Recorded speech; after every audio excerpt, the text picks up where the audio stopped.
কোন সেটিংয়ে ভাইপোকে ছেড়ে দেওয়া হলো? কোন সেটিংয়ে নির্বাচন কমিশন হঠাৎ করে ডায়মন্ড হারবারের পক্ষে নির্বাক দর্শক হয়ে রইল? আমরা ওই যে 3টে বাঁদরের কথা জানতাম না, বুড়া মাত দেখো, বুড়া মাত শুনো, একদম অভিষেক ব্যানার্জির বহিরাগত গুন্ডারা 10,000 টাকা ভাড়া নিয়ে মেদিনীপুর, হাওড়া, ফুলতলি চারদিক থেকে লোক ঢুকেছে এবং তারা 10,000 টাকা নিয়ে পুরো মদ মাংস খেয়ে উৎসবের মেজাজে ছাপ্পা মেরেছে। ঠিকই বলেছেন উনি, উৎসবের মেজাজেই ছাপ্পা চলেছে গোটা ডায়মন্ড হারবার লোকসভা কেন্দ্র জুড়ে।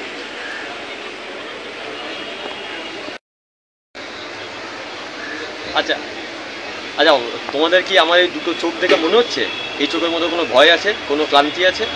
আমরা যারা লাল ঝান্ডার পার্টি করতে এসেছি, যারা রাজনীতিতে এসেছি, আমরা জানি অসম লড়াই লড়তে হয়, বা এই অসম লড়াই যারা লড়েছে তারা ইতিহাস তৈরি করেছে। সে পার্সিয়ানদের বিরুদ্ধে স্পার্টাকাসরা হতে পারে, আর কৌরবদের বিরুদ্ধে পাণ্ডবরা হতে পারে, সবসময় অসম লড়াই লড়েছে। ফলে অসম লড়াই তো সাম্য প্রতিষ্ঠার লড়াই, অসম লড়াই লড়তে হয় আমাদেরকে? একদমই না। বরঞ্চ আমার এটা মনে হয়েছে আমার পার্টি আমাকে এখানে ক্যান্ডিডেট করাতে আমি পার্টির কাছে কৃতজ্ঞ, এই সিটে আমার যোগ্য মনে করেছে, এটা আমার কনফিডেন্স আরও বাড়িয়েছে।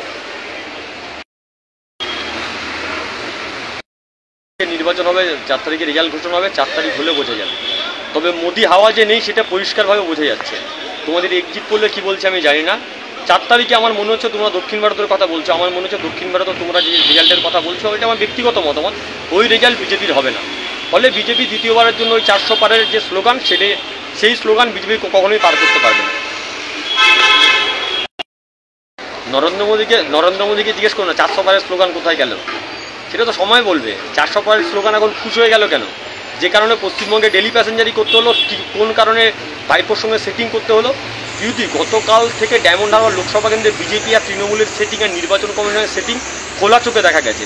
আমরা ওই 3টে বাঁদরের গল্প দেখতাম না, বুড়া মাত দেখো, বুড়া মাত শুনো, ওই বুড়া মাত দেখো, বুড়া মাত শুনো, বুড়া মাত বলো।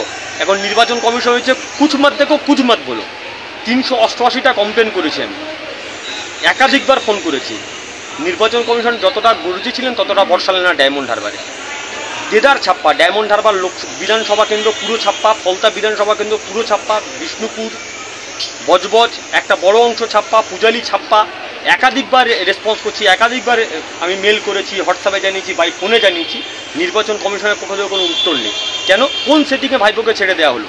কোন সেটিংয়ে নির্বাচন কমিশন হঠাৎ করে ডায়মন্ড হারবারের পক্ষে নির্বাক দর্শক হয়ে রইল? কিন্তু তুমি জানো এটা ডায়মন্ড হারবার বোধহয় এক্সেপশনাল হবে। গতকাল রাত 1টার সময় আমরা কিউআরটি নাম্বার চাইছি, তাও ঝগড়া করে। গোটা 42টা আসনের মধ্যে বোধহয় একটাই আসন যেখানে আমরা গতকাল রাতে 1টার সময়, ইলেকশনের আগের দিন রাত 1টার সময় কিউআরটি পাচ্ছি। কিউআরটি টিমকে ফোন করছি, কোনো রেসপন্স নেই।